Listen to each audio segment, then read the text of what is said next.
Abota manyanga ma complice ma copine mama nanga ye mwasa mabondeli alakisa biso nzela nzambe Rebecca une femme forte, une femme de prière. Ah ma jolie maman, je suis brisé, Seigneur donne-moi la force. Kamat nangake moninga langake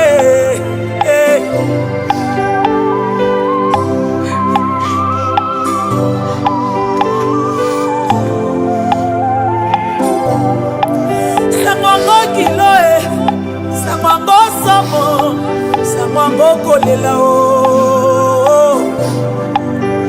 Je suis brisé maman Ebi na emba joyeux anniversaire maman Elo na lobi adieu beta Elo na lobi adieu beta Nakoki teye na lobi Elo na lobi adieu beta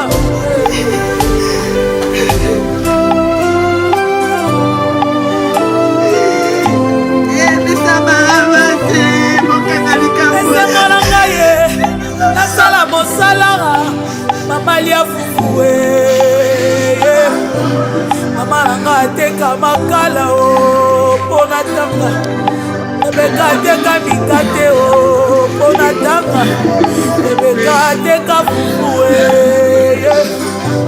Rebecca nanga ateka masango aloba nanga kangama na nzambe yaya nzela moko eza kaka yesu kosimba mokolo moko na vi na nga nayoka esengo na motema kopesa yo mbongo ozobina olobi botika nalia elongo kwetulinga na sake beka napesango na yo beka lobi nayemba joyeux anniversaire lelo nalobi adieu maman beka nanga adieu maman nakobeta lisolo no na bana nakobota nakobeta lisolo no na bandeko j'avais une mère exceptionnelle, une mère aimante, une mère remplie d'amour, une mère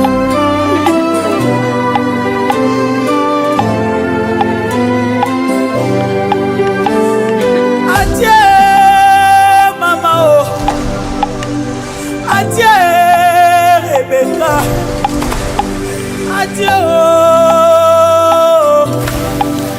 chimpe na ngai adieu bana na nga bakoyeba adieu lokola libala na kokaniso adieu la cérémonie ya vie na ngai adieu ata na bavoyage na kobanzo adieu merci Seigneur. Merci de l'avoir fait, Jésus. Merci, Papa. Je n'ai plus la force, Saint-Esprit, donne-moi la force. Oh.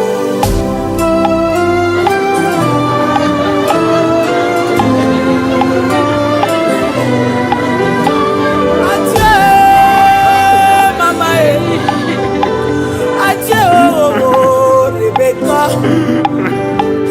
Adieu, ma copine.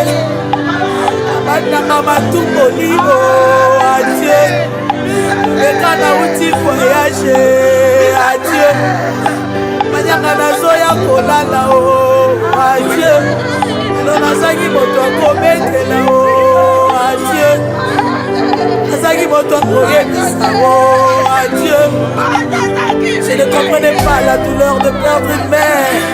Aujourd'hui Seigneur c'est plus fort que moi. Je crois que tu vas me donner la force, Saint-Esprit.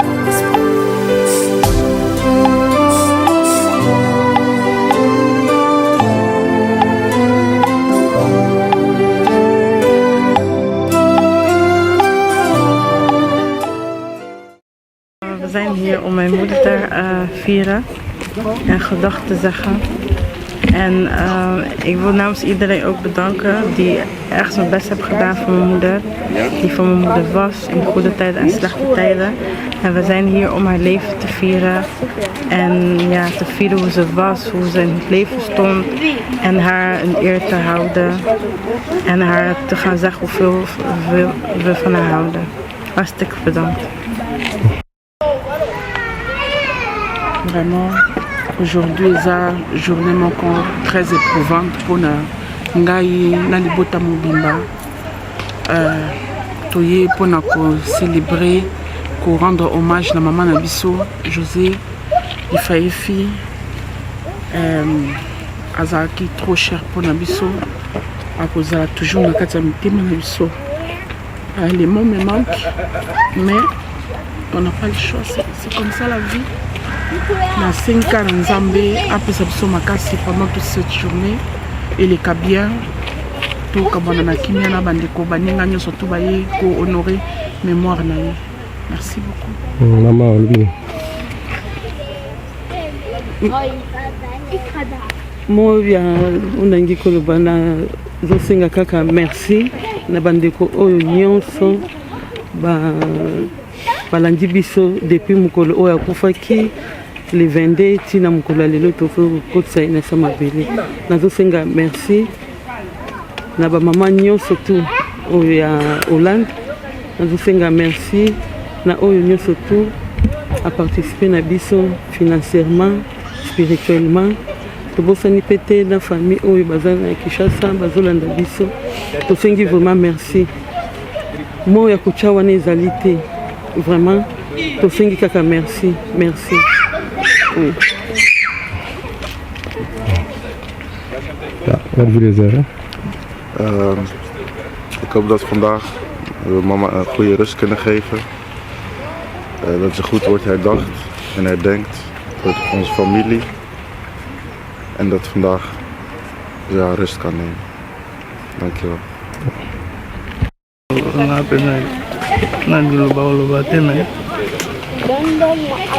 Ndamba chaika na kimya na lobate.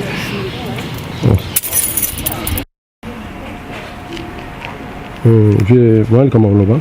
Na maman José. Oh na maman José en tout cas wana zani lokola ser na ngai tuzaki nepe munoko ya mboka moko ngaza Mswahili ye paza Mswahili nina okaki message na isa ngai pasi mingi yango nazwaki courage ya tuka mpona koya namona ndenge bakunda ye ntina ndenge na kozonga ndako mpona kolobaka bacondoléance oyo eza nzela ya biso nyonso tu. Merci beaucoup. Basouvenir oza nani ya mama José? Souvenir ya mama José nayebi kaka ke alaki mwasi moko alingaki kolata mingi atunanga vie manu ndenge nini ngabi te nazali bien en tout cas José azalaki mama moko boboto makasi ndenge nayebelaki ye vraiment kokufa na esali ngai pasi makasi vraiment nazangi meme ata liloba kutu ya koloba mpona ye oyo maloba na ngai nakoloba ya suka nakolobaki oyo ya place ya kei eza bisika ya biso nyonso tu apema na kimia atiki mpe bana tata bana na ye mpe atiki biso. Vraiment José okende malamu nzambe mpenza asala ebele na katikati na yo. Merci mingi papa. Oui, merci. Lelo tozali awa koto ya kotika mama José dans son dernier demeure azalaki camarade nanga azalaki leki nanga en tout cas napesika na nzambe merci autoutaki na mabele azongi na mabele pe merci kaka nasengi na nzambe merci. Basouvenir ozali na ye? Quel souvenir? Basouvenir eza ebele. José nde moto akotisanga na bamuziki nyonso tu. José avant akufa nazalaki na ye na hôpital. José tosala makambo ebele na ye. Donc basouvenir ebele moyen datanga yango nyonso tu eza te. Nasengi kaka bacourage mpo natikali ngai moko nayebi te na bana oyo atiki esi nakoka me nasengi kaka na nzambe apesanga makasi mpo soki omoni José omoni ngai. Merci kaka, nzambe azala na biso. Merci. Mama José tozalaki yo na kati na denar awa, tozalaki mama moko malamu, tovandaki na yo na bagroupe mpe tozalaki na yo bien, mais lelo eza mokolo toye kotika yo na dernier de mare na yo. Likambo te bible elobi touta na mabele tokozonga na mabele. Nzambe ni moto ana solution ya nyonso. Merci. Kende malamu. Kenya. Jésus, c'est l'ami qu'il faut. C'est lui qui m'a aidé à surmonter la dépression. Quand même j'ai perdu des proches, il était là pour me consoler.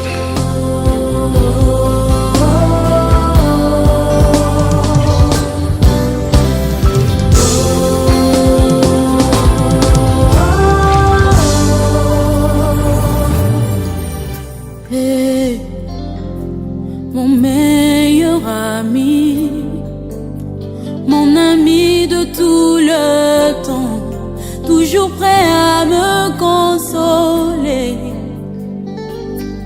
Yahweh, mon meilleur ami, moninga nanga ya motema, akotisanga na famia bozambe, na betelo lisolo ya camarade nangai, azalaka lisusu camarade te, akoma na ye famille nangai. Il est mon meilleur ami, son nom c'est Jésus, son nom c'est Jésus. Mon meilleur ami, mon meilleur ami, Jésus mon meilleur ami. Quand la dépression a frappé à ma porte, Yahweh, impossible d'en parler, personne ne pouvait me comprendre. Soki ote moninga nanga, moninga nanga ya tango nyoso, Jésus. Jésus mon meilleur ami, Jésus mon meilleur ami. Papa ngana yo tozana masolo ebele. Oh, ata mokili bakoki pour comprendre te, esika yo lokotanga moninga nanga.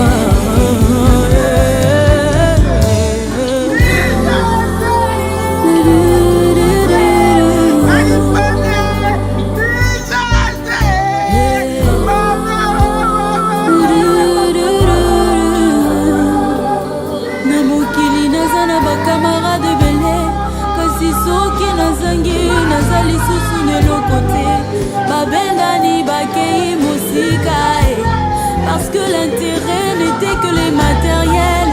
Mais vu que toi Yahweh, Yahweh c'est le vrai amour, bolingo na yo immuable, amour inconditionnel.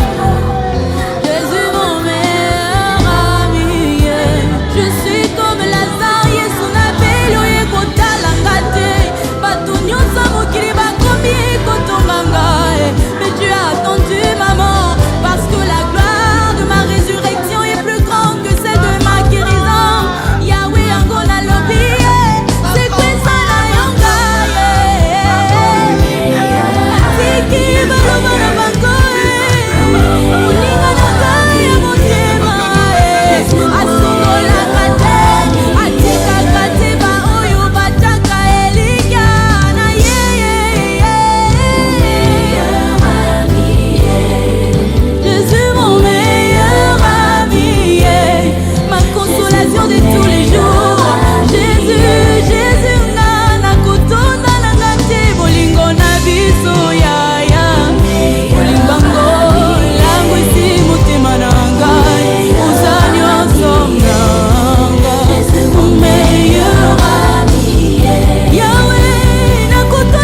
n'est que par moi.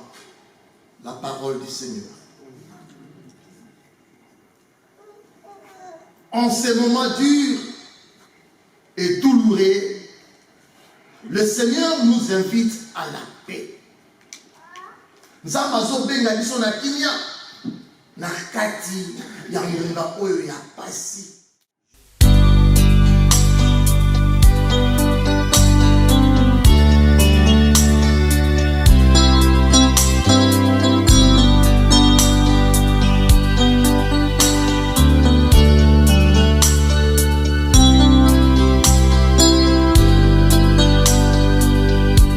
Partir dans cette contrée lointaine que j'ignore encore,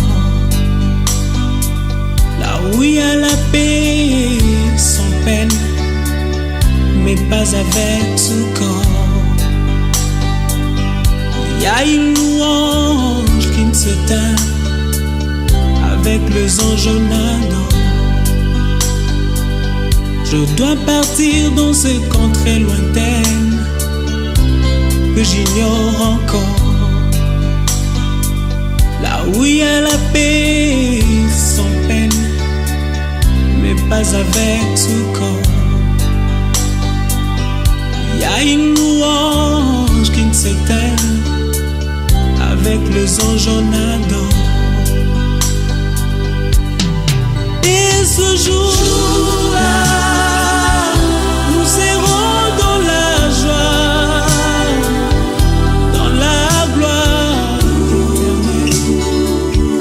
Jérusalem nouvelle. Et ce jour-là, nous serons dans la joie, dans la gloire éternelle, à Jérusalem nouvelle.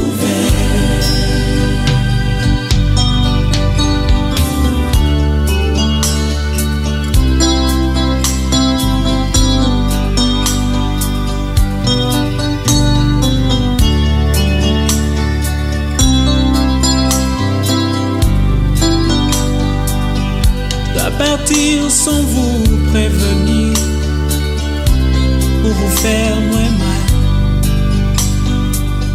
Je dois partir pour ne plus revenir, ça vous fera très mal.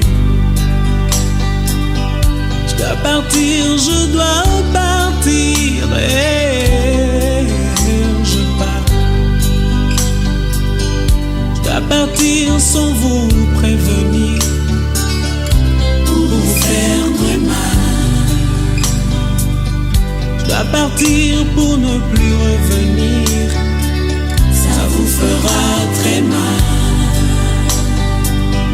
Je dois partir, je dois partir et où je pars. Et ce jour-là, nous serons dans la joie,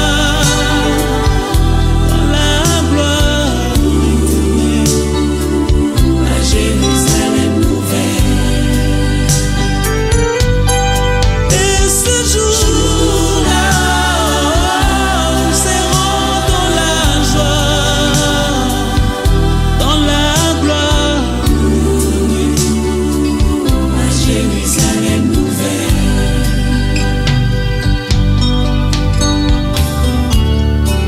Dans ce village, je ne suis que le passage. En ce jour de deuil, nous venons à toi, car toi seul peux apaiser nos cœurs brisés. Tu es le Père de toutes tes consolations. C'est lui qui essuie les larmes de ses enfants. Merci pour la vie de notre sœur José, que tu nous as donné comme un don précieux. Même si son départ nous attriste, nous croyons qu'elle est désormais à ta présence, dans le paradis de Dieu, là où il n'y a plus ni souffrance, ni maladie, ni larmes. Seigneur Jésus, toi qui as dit que votre cœur ne se trouble point,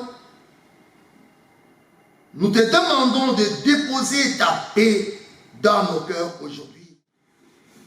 Bandeko, sikoyo tokomi na tango ya kopesa liloba na baoyo bayebaka ye baninga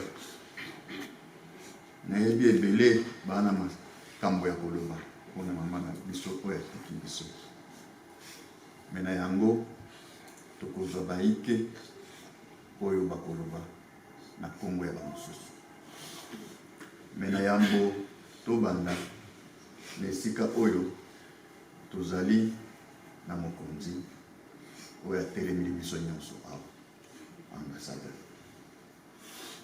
Nous allons passer la parole à notre ambassadeur qui est ici parmi nous pour qu'il nous donne quelques paroles avant de passer le témoignage des uns et des autres. Au nom de notre pays, la République démocratique du Congo, que j'ai l'honneur de représenter dans ce pays. Adresser mes condoléances à la famille. J'ai été saisi le même jour que Maman José nous a quittés par mes compatriotes et enfin par Ben-Aimé Bienvenu avec qui j'étais en communication. J'ai été informé que le dépôt de Maman José allait aller au pays, mais compte tenu de certaines circonstances, la famille a décidé qu'elle soit attirée ici. Je me suis engagé à les accompagner jusqu'à la fin, afin que le corps de Maman José, qui est mon corps, j'aimerais tout donner pour l'accompagner jusqu'au pays. Mais la famille a décidé autrement. Donc mes condoléances à vous, la famille. Mes condoléances à toute la communauté, chers compatriotes. Deuxième mot, c'est une invitation. Vous invitez à demeurer dans cette union. Depuis que je suis là, ça fait 2 ans à participer, je crois, à la cérémonie de collaborer avec Maman José, 4 ou 5. Mais j'ai toujours été ému dans sa civilisation, l'amour que vous témoignez. Il y en a qui quittent Londres, il y en a qui quittent le nord, sud de l'Europe pour venir assister. Et ça m'a toujours frappé. Contrairement à ce que les autres nous qualifient pour l'inganité, et ainsi de suite. Mais votre façon de vivre ici en Europe m'a beaucoup frappé. Je vous invite donc à demeurer. C'est alors que nous autres connaîtrons que nous aimons notre pays. Je vous invite franchement et sincèrement à continuer en restant. Que cet amour se traduise aussi pendant que nous sommes vivants. Dans les associations, dans la défense de notre pays. Là où vous êtes dans les quartiers, partout ailleurs. Et quand vous avez des difficultés, atteignez votre ambassade. Informez. Il faut faire ce que vous ne pouvez pas, nous le pouvons. Comme je l'ai toujours dit, notre rôle, c'est de vous protéger. Et Maman José Ntengala, je dois protéger son corps jusqu'à l'enterrement. Donc, aimons-nous. C'est alors que les autres connaîtront que nous aimons et nous aimons notre pays. Merci beaucoup.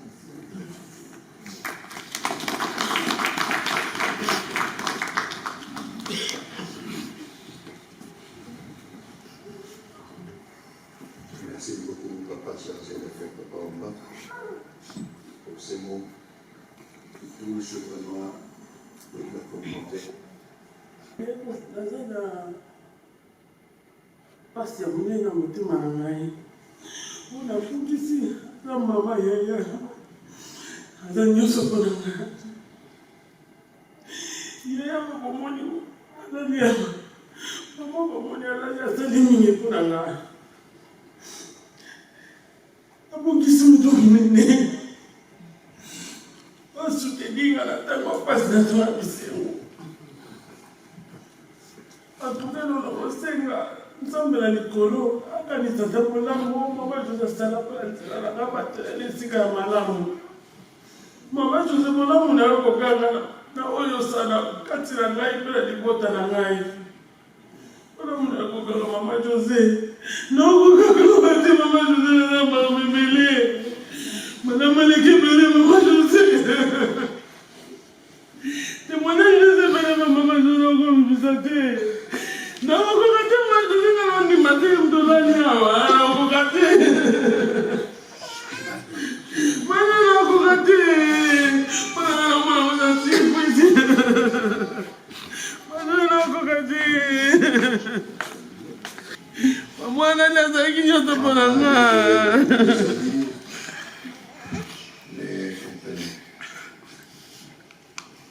Nous allons passer la parole à Papa Pierre. Comme ça, le père Pierre, à Koloba, on a le Gomba na Bango Yabana Lingua, Maman José, Azalaki Mtoni. Bandeko, ya liboso na pesi biso nyonso mbote pe na pesi famille mbote. Ngai Papa Pierre, président ya bana lingwala, soki nazali liboso na bino, nazali na ye na kombo ya bana lingwala. Po Maman José azalaki moko ya motuya na kati na groupe na biso. Asali pe mingi na kati ya groupe na biso. Yango na biso bana lingwala toye ko rendre ye hommage. Toye ko loba ke Maman José toye ko pesa ye au revoir te kasi toye ko pesa ye adieu biso bana lingwala. Po nazalaki nango ya mwana merci.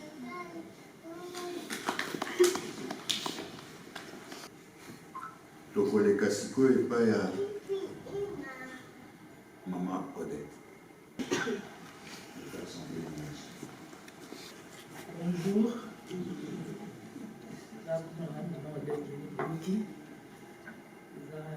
Pasi na ngai kutu koloba te ndeko moko akourage ngai bifoloba.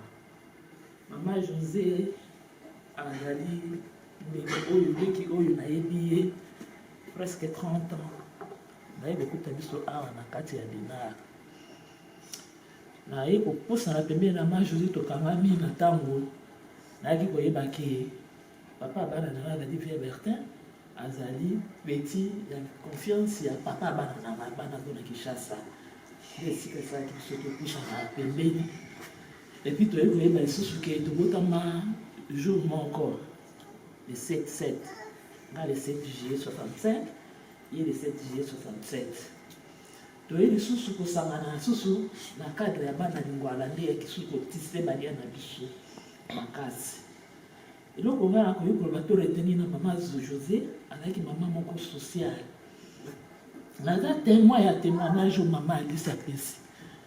Maman Alice ntango aboti mwana na liboso azalaki presque mourante.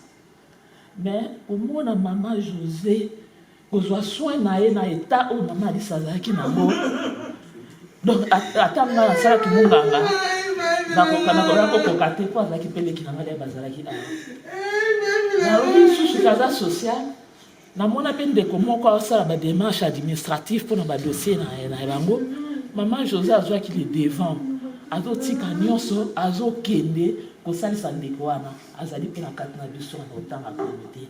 Donc aza mama moko social.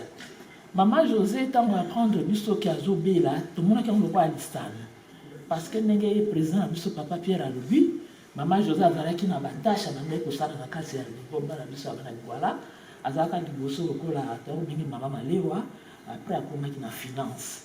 Alors na fin ya année passée Maman José ayebisi biso ki adécliné na misala nyonso asala so te mpo santé ezotungisa ntango na ya lipasa yango eza foto alingi ne kaka kosala mosala te parce que ezalaki na ye bien important tozomona azoya mpe na masanga na biso tozobina tozokende bafete nzoka ndeko asalaki biso eza signe ya alarme biso te na ye compte te. Maman José mbala ya suka nazwini biso molai ezalaki mokolo anniversaire na biso le 7 juillet. Déjà le 5 juillet akendaki anniversaire ya église na ye po biso tobotama le 7 église ya évangile na ye mpe ezalaka le 7 mais cette fois-ci baanticipaki fête na biso ya église ngai nakendeki te. Ntango azongi biso lipasa na moni oyo nayebi nazalaki na matanga le 7 juillet donc leto tokota na réunion ya le 6 tobenganaka na ye na minuit 1h05 donc omona des fois la téléphone na biso ezotutana po tozobelanga na kopesa mingi na bona anniversaire. Donc on est na sobolaki na ye nayebisi tala 60 ans nanga ekuti ngai na matanga me tokofete yango alenga mpe nakabika 2 ans ya yo après nayekoyoka te mama jésus azobela babengi yo mpe tosolola na koleka après nabengi ayambi te nayekobengi yo mana kobesama liba oyo atuka esali ngai shok ntango mosusu kobosana naki mama jésus azalaki mais à chaque fois que anniversaire na ye kozala nakolinga toujours kokanisa eza na moko fai abengana eza na moko efonganisa mama jésus apesi pasi apesi pasi mama ke malamu nzambe alonakanisa na misala na yo akanisa misala na yo elanda yo mama epeselanga mbotela papa Gustave epeselanga mbotela ada Rogero epeselanga mbotela Mila Boy José soki bakundanaka José epesi pasi nakisaka na nzela mosaya nakoyi na mabele na mitie nayebaki ya mamude. C'est parmi les rares personnes, moi personnellement, à qui j'ai donné mes enfants, laissé mes enfants dans les bras de quelqu'un, dans les mains de quelqu'un. Il faut avoir une confiance totale. Et c'était une personne de confiance. Maman José, aza mutu moko te oyo mutu akokoloba mabe na ye awa. Toyebi toza na malamu na mabe. Même Maman José malamu elekaki mingi. Surtout na kozala pembeni tango boza na bosengi na ye azalaki. Akoko telema kolamba bato mosusu balembi me ye te. Nani akenda epai ya Maman José alingi abima alede atombola mosala. Chaque fois qu'on allait chez Maman José, avant de partir, elle se précipite dans la cuisine. Non, attendez que je fasse ceci. Je vais préparer cela. Non, laisse. Non, non, non, non. Vous ne pouvez pas quitter ma maison sans manger. Ça, c'était Maman José. Elle ne demande rien du tout à personne. Elle le faisait avec un cœur. Regardez combien sont les enfants qui pleurent Maman José. On aurait dit que ce sont les amis de sa génération. Mais écoutez les témoignages des enfants quand ils apprennent que Maman José est morte. Ah non, tout le monde s'en est. Sikoyo, tokochama ngambo ya film, tokotala. Après film wana, tokotala.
Money.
Succès na mokili na zwakate.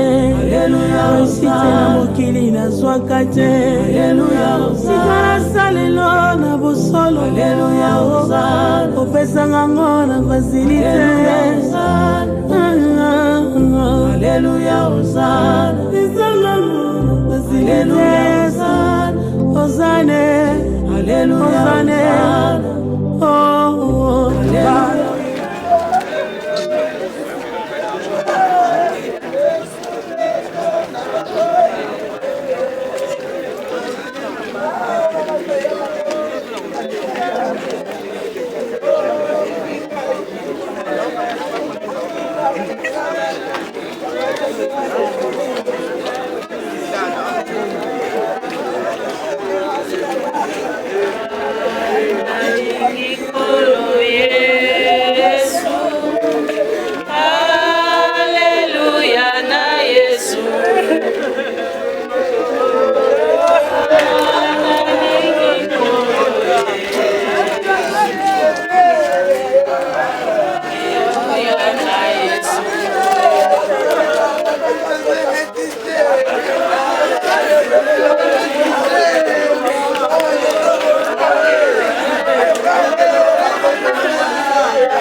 Tokomi na tango ya bokabwani eza pasi toyebi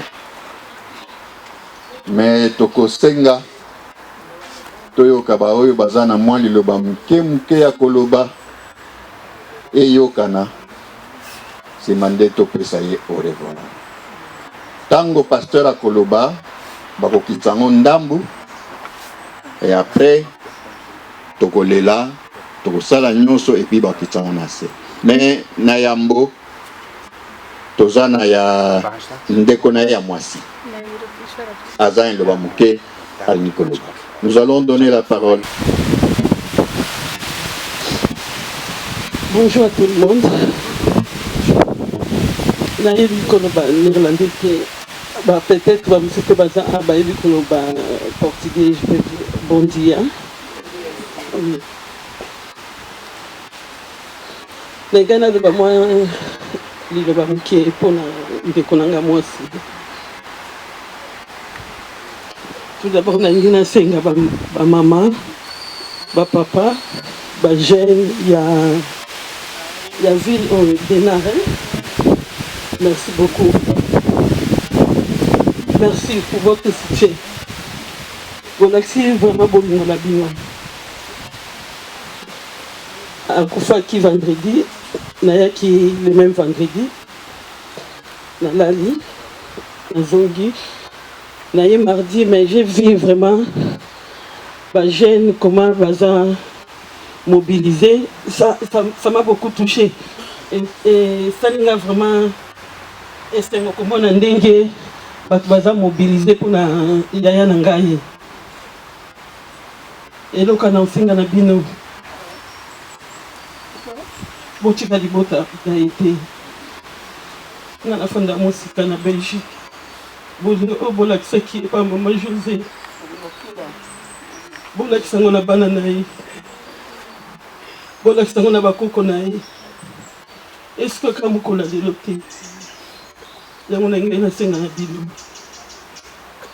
Merci, merci Nabilo aussi. Merci.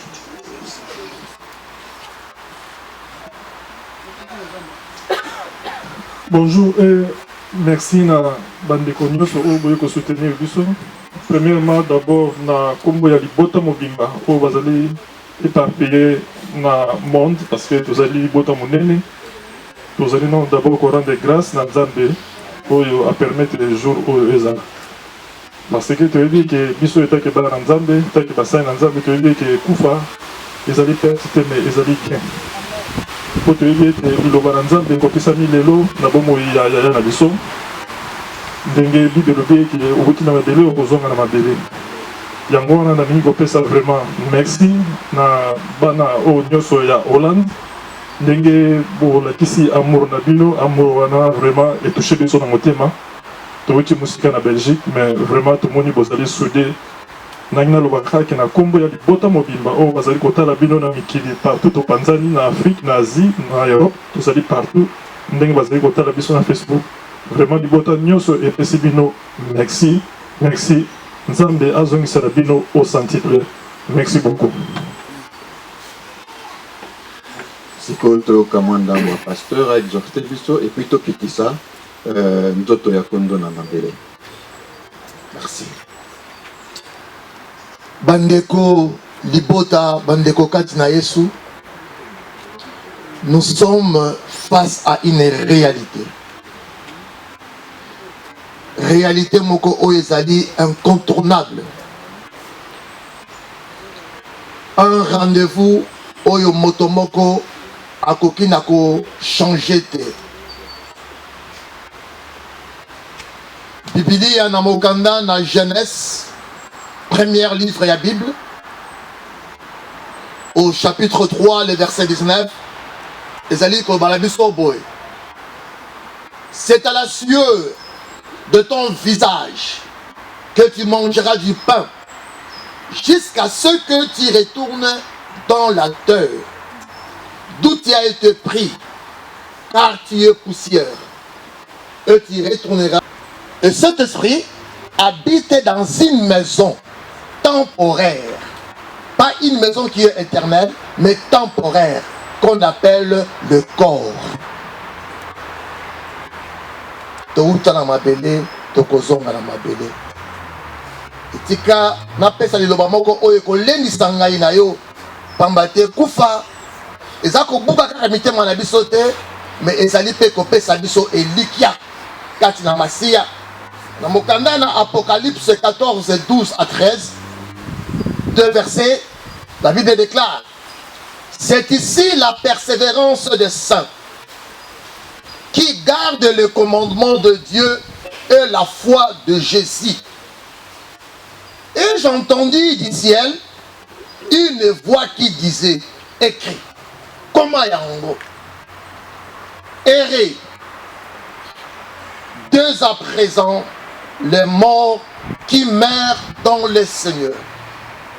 Bomengo et Sengo, Ponaba Oyo, Bazako Kufa, Katina Yesu Masia. Afin qu'ils se reposent de leurs travaux, car leurs œuvres les suivent. Errez pour notre bien-aimé. Parce que tout au long de sa vie, Maman José, elle a donné sa vie à Jésus. Et aujourd'hui, dont nous parlons, c'est le corps que nous voyons. Et je vais vous rassurer, parce qu'elle avait Christ de son vivant, son âme est dans le paradis de Dieu. Son esprit est entre les mains du Créateur. Et la Bible nous rassure, si Jésus revenait maintenant, Maman José, à cause de la katinaba oyo, à cause de quoi liboso. À cause de la tanzoto ya sika incorruptible. C'est alors Nasuka, ba oyo ba cause de la ngolu, ba za la bon moy. Biso banso, pour rejoindre mon cousin Biso dans le cœur et nous irons habiter dans la maison du Père. Consolez-vous dans ces quelques paroles. Gardons l'espérance. Gardons l'espérance. Ce n'est pas un adieu, mais un simple au revoir. Jésus revient bientôt. Laisse-moi faire une prière avant que Bandeko Nabiso Bayeba Okikisa Nsoto Mouké Nakatia Lilita. Éternel notre Dieu, en ces moments remplis d'émotions, nous accomplissons ce que dit ta parole. Tu es poussière et tu retourneras à la poussière. Seigneur, nous déposons ce corps de notre bien-aimé dans la terre, dans l'attente du grand jour de la résurrection. Nous croyons à ta promesse, Père. Errez dès à présent le mort qui meurt dans le Seigneur. Ils se reposent dans leurs travaux. Merci de recevoir l'âme de ta fille, Seigneur, dans ton repos éternel. Et garde-nous, nous qui restons encore sur cette terre, dans la foi et dans l'espérance. Père, console nos cœurs. Fortifie la famille. Rappelle-nous que la mort n'est pas la fin, mais un passage vers la vie éternelle en Jésus-Christ. Nous remettons tout entre tes mains, Seigneur, et nous t'attendons avec confiance. Et notre prière, comme tu avais gardé le corps de Moïse, garde le corps de ta fille. Que son âme se repose en paix. Et que ces œuvres que nous venons d'écouter tout à l'heure puissent, mon Dieu, la suivre. Ainsi nous avons prié au nom tout-puissant de Jésus, notre Seigneur, notre paix, notre consolateur. Au moment où nous sommes en train de faire descendre le cercueil à nous voulons d'abord dire nos excuses à toutes les personnes qui sont venues accompagner la famille et qui n'ont pas pu suivre à cause de la langue. Je le dirai aussi en anglais. On behalf of the family, we apologize for those who couldn't follow the ceremony because of the language. So the family says, thanks for your presence.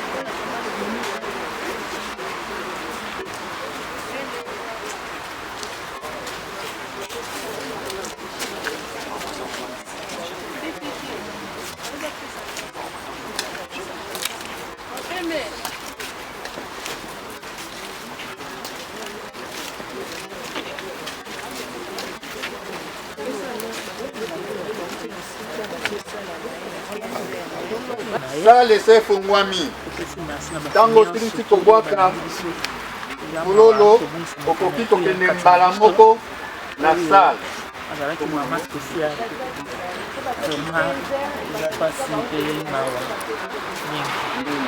mingi olobaki te komanga na 15 heures mais déjà bato ya mosika bakokende sikoyo bakokongola sale merci kaka merci na oyo asali mingi amodeza te ekotika ndeko na biso mama José ezalaki mokolo na ye ye kotika ye vraiment puiska nzambe merci mingi amodeza te ekopanzaka basekele nyonso ye suka ya bomoi na motwe yango bakumisaka te soki moto nakufi te po toyebi te basekele nyonso ekobima yango balobalobaka te soki moto nakufi te po toyebi te basekele nyonso ekobima liwa eyebi mbongo te eyebi bapopwe te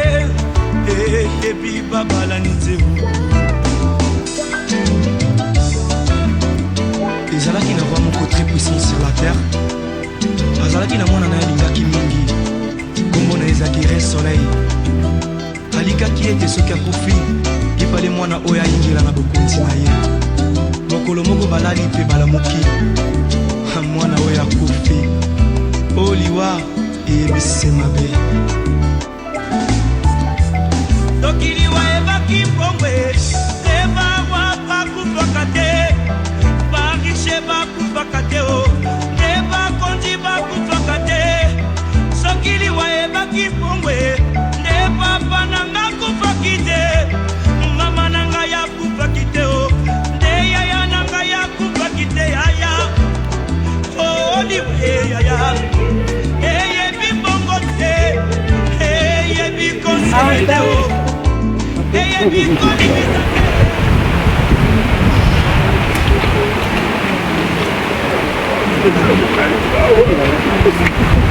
kolimisa basi basalaka tikeke na ya le premier mpona ya kotala yo le 1er septembre mais yo oprécipité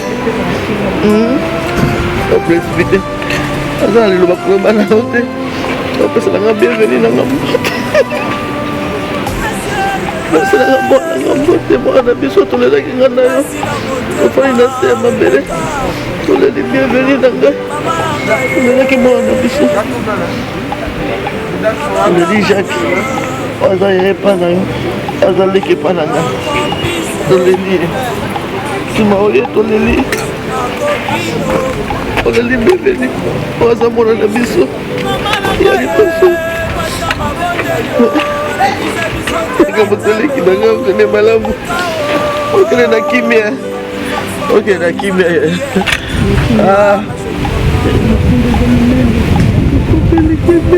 oyo baprecipitaki bakombote tosala programe tosolaki kana tosala programe okende kosala mobali ya Jacques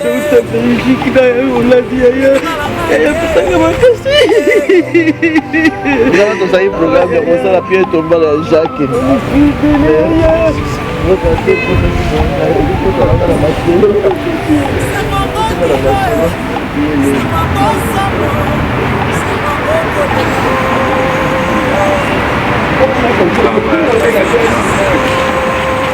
bana ya Jacques otiki bango na nani kasi bana ya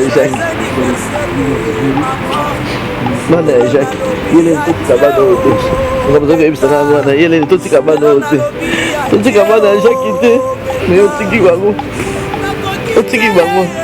oza kolobelanga yeleni totika bana ya Jacques te otiki bango na nani kasi otiki bana oyo na nani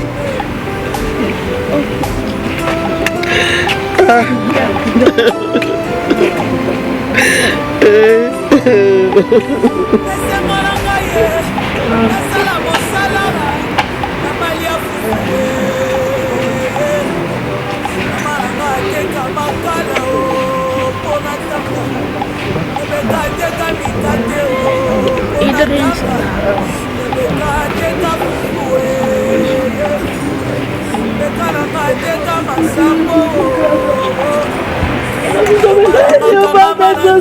Para por telefone te. Eu sou para na Síria. Para lá para cair José. José agate. José. Para cantar.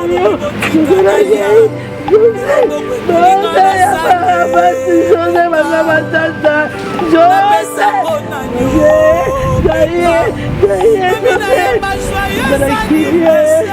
Será que eu vou ter uma vaqueta para você? Vou dar para aqui, vou ter muita coisa no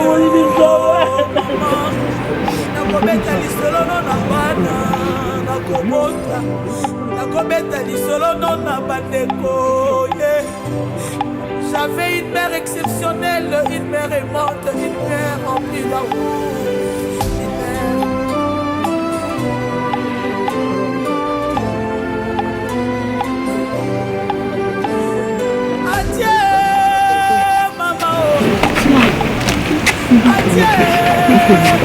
I want to come.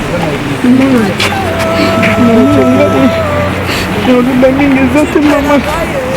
Isso tô estourando aqui, mamãe. Tô estourando aqui. Esse não tem mais não tô na eu tenho. Eu tenho. Isso é louco, tem zamba já louco. Eu tenho manaqui minha mamãe. Eu tenho manaqui minha sala na eu. Nzambe moko ayebi atika nyonso na mboka nzambe nde nalobaka neloba nango bayeno aleluya amen nayanga mpe lelo nalobi aleluya amen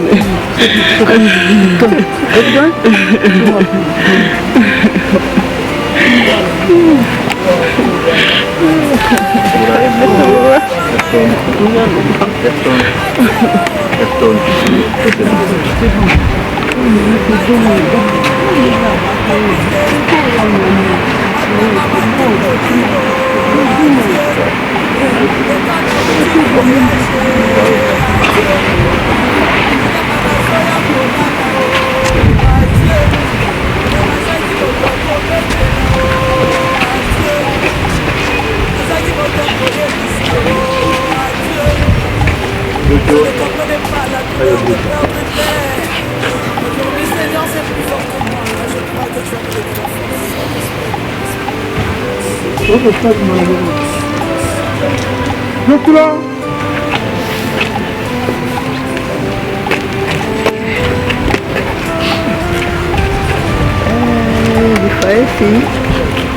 nalembaki na ngai yo te ntina suka papa semeki na ngai ezalaka nyonso mpo na ngai defendre bana nayoka ndenge omesana kodefendre papa lifaye fi defendre bango ntina suka pesa bato nyonso bambote sokotina barabasi yebisa ye pesa ye bambote badefendre bango batina suka kolemba te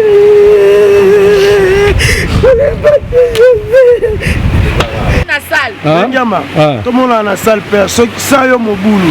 C'est bon hein. Ça yo mobulu yo tika biso te d'être tika la na oka nous sommes menena lo. Ouais bien. Vraiment tout tika ndeko na biso José ezama mingi.